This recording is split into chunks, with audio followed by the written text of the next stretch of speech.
You said about the fiscal cliff, and I agreed with you. It was a terrible deal. Terrible. Does any Republican have the ability to negotiate, you said? And then you said Democrats are laughing at the Republicans. Well, I actually said the Republicans are the worst negotiators in the history of the world. They had everything. Because if Obama and everybody, if 100%, which isn't 100%, it's 50%, of the people, but many of Obama's voters, were forced to actually pay much higher taxes for a period of about 3 days, he would have come back and he would have given everything. You would have had the Democrats exactly where you wanted them. It would have been retroactively brought back, so nobody would have paid higher taxes, other than the rich maybe will have to pay a little bit of a penalty. And I think they're okay with that if they got the spending cuts. Sure. So now what they did is they made a deal, they gave up on the tax increases, and now I watched Nancy Pelosi the other day, who I respect. And she's been to my office. I respect her. But she's doing her thing from a different side and from a different belief. I watched Nancy Pelosi the other day saying, oh, no, the taxes haven't stopped. We're going to raise the taxes again. So they gave away something, and now they're going to have to give it away again. And I think it's amazing. And if the tax rates increase for everybody across the board, Obama would have come in and he would have been virtually begging to make a deal. And you would have had spending cuts, and you would have had, and you could have put this country back on track. They lost all their They got power. elected too. I don't understand. You know, it's funny. And John Boehner, who I know and like a lot, by the way, and I happen to think he's very capable. I just don't know what happened here. I don't understand it. The Republicans believe, you know, I've been saying for the last 3 months, Republicans have all the cards. And I'm not talking about just the debt ceiling. And I'm worried about the debt ceiling because I think the president's going to use the 14th Amendment, and then we're going to end up in lawsuits for the next 10 years. I want to get to that in a minute, yeah. So I don't like the debt ceiling by itself as a point of strength. The strength was let everybody pay. Let all of his supporters start paying more tax. And he will come to you and he will make. That's called deal-making 101. That's basic deal-making. Somebody said, do they know how to make deals? I said, this is not about deals. This is about common sense. Your best-selling book, The Art of the Deal, I read it. It says, to the last moment, weren't they afraid that they'd go over the cliff and they'd be blamed? They were blamed anyway, but wasn't that their fear? Number one, they're getting blamed anyway. They're getting blamed. They have the lowest rating in the history of ratings, okay? I mean, they have like the lowest rating anybody's ever seen. They're being blamed anyway. And I heard that they were afraid of bad publicity. Their publicity is horrible anyway. And you know what? In 2 weeks, everyone's going to forget about the bad. Look at me. I get bad publicity. I get good. I get so much publicity, it comes out of my ears. Some's good, some's bad. Essentially, it disappears at a point in time. But they were worried. They said it. They were worried about bad publicity. What's the bad publicity? They're getting bad publicity anyway. Sean, if they let the taxes, the Bush tax cuts expire, now everybody, all of his supporters are forced to pay. He would have been forced to make a deal where you make a real deal. And I've been saying, don't make these little deals. Make the one big deal and get it done and get it done properly. And stop borrowing 46 cents of every dollar. Do you think if the Republicans don't step up on the debt ceiling and they don't stand as a bold contrast to the Democrats, do you see the emergence of a third party? Might you look at that? No, I can't. I think third parties are very tough. Yeah. But I think it's getting very tough to win as a Republican. Look, they've lost on immigration. They're going to have to do something on immigration because, you know, our country is a different place than it was 50 years ago. They're going to have to do something on many different fronts. And if they don't do it, then you're going to have very popular candidates that are going to get 20% of the vote. But don't they also have to be the party that saves America from bankruptcy? They do. And they could have done that. They had such a great chance. Now, I have to tell you, as a negotiator, somebody that does nothing but negotiate all day long, they have been very badly hurt because the deal they made really hurt them. I mean, they had more cards a week ago than they have right now. They still have cards, but the cards aren't as good. But, I mean, I actually think the cards are better. No, they're not. Let me tell you why. Because we should have gone over the cliff. I agree with you. We should have gone over the cliff. I hate the word the cliff, okay? But it was a phony cliff anyway. A phony word by phony people. Yeah. But you know what? We should have gone over the cliff, and the Democrats would have come begging for a deal. They would have made any deal. So we are not in better shape. But now the president, he cannot get more money and raise the debt ceiling. We got $16 trillion in debt. I'm telling you, he's going to use the 14th Amendment, Sean. He's going to use this 14th Amendment, okay? Yeah. And when he's playing golf in 6 years from now and wherever he might be playing, hopefully a Trump National in Washington, because I have the best course in Washington, okay. and I'd love to have him there. Yeah. President, if you want to play my course in Washington on the Potomac River, it's beautiful. Never miss an opportunity. No, but it's a great course, the best course in Washington by far. So when he's playing golf someplace in 6 years, the Supreme Court will make a ruling as to whether or not he was allowed to use the 14th Amendment. I say he's going to use the 14th Amendment. Don't forget. This is dangerous for America now. Wait a minute. What you're talking about here It's almost a dictatorship. Well, I'm going to use the 14th Amendment for everything. He is going to bypass Congress. But he couldn't have done that. But he couldn't have done that for the tax Second Amendment? But he couldn't have done that for the last group that he just got. But do you think because of the cliff now he has more power? I think this. He couldn't have used the 14th Amendment for what just took place.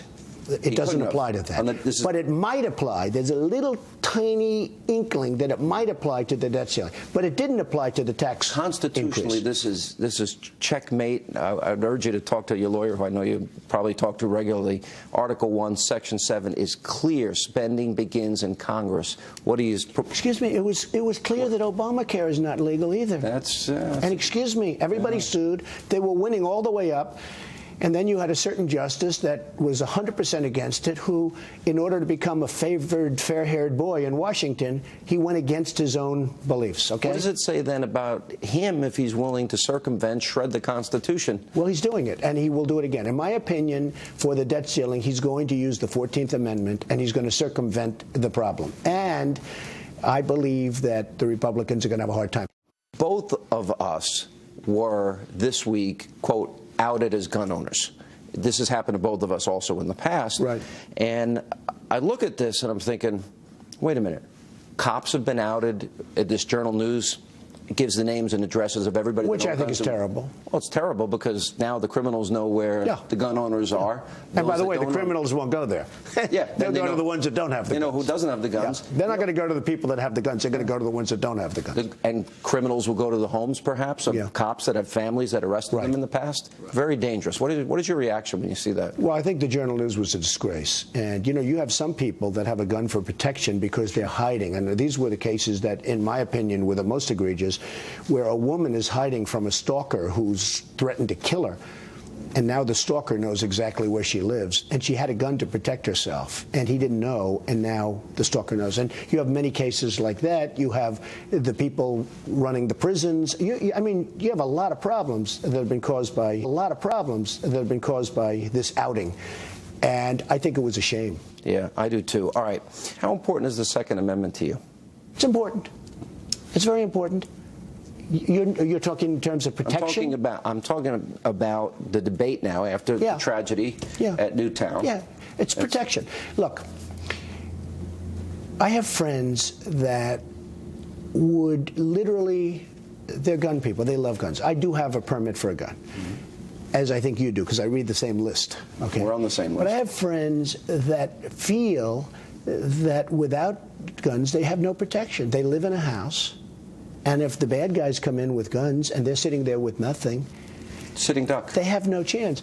Now, with the wacko that attacked the movie theater or they attacked the school, I mean, there were no guns in that school. If you had a couple of guys that knew about guns and understood guns and knew how to use guns, retired policemen, well, you would have a hell of a shot at stopping that guy before he did the kind of damage that he did. There was nobody. I mean, they got lucky. His gun jammed. You know, if his gun didn't jam, it would have been 10 times worse. The gun jammed. But if you had somebody with guns on the other side, and that's the problem. You know, if you could take everybody's gun, there's not a gun in the country. That's one thing, but that's never going to happen. I think I read the other day there are 300 million guns right now in the United States. People are buying them up now because of the fear. 300 million. We protect our money with guns. We protect our politicians with guns, our cabinet officials with guns. Hollywood stars are protected with guns and armed guards. But law-abiding citizens, now they're talking about taking away their rights.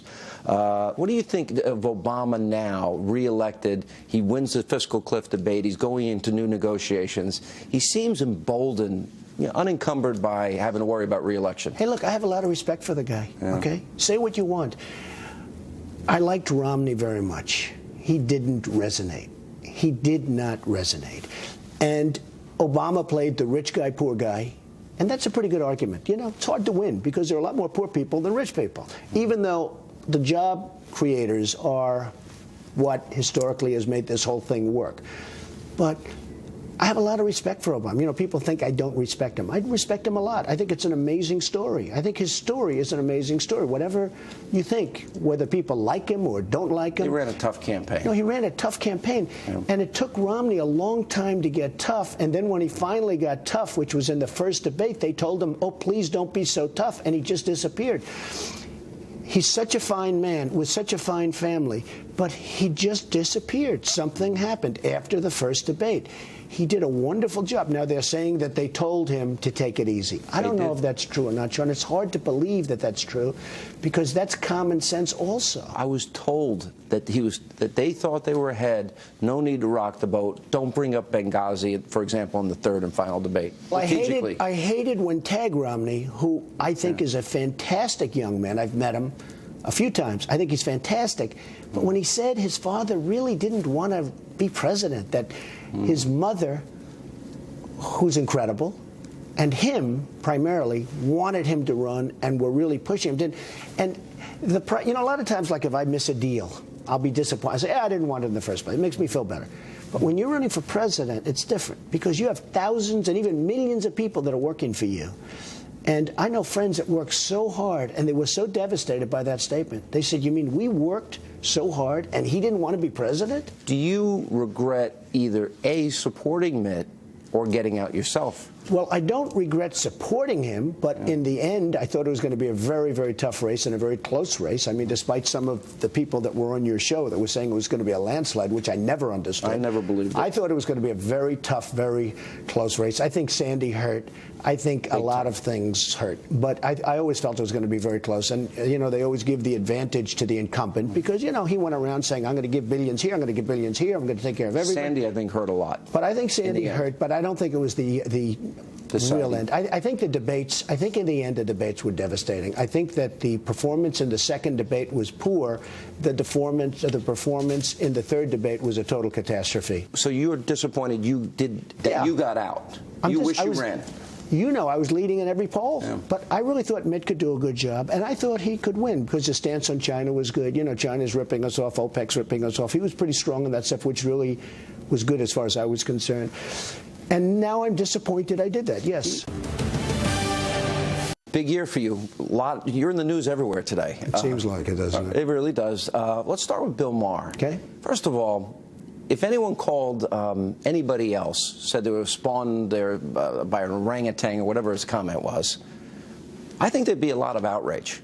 Not in your case. It was very insulting. He was on the Jay Leno show and essentially talking about an orangutan.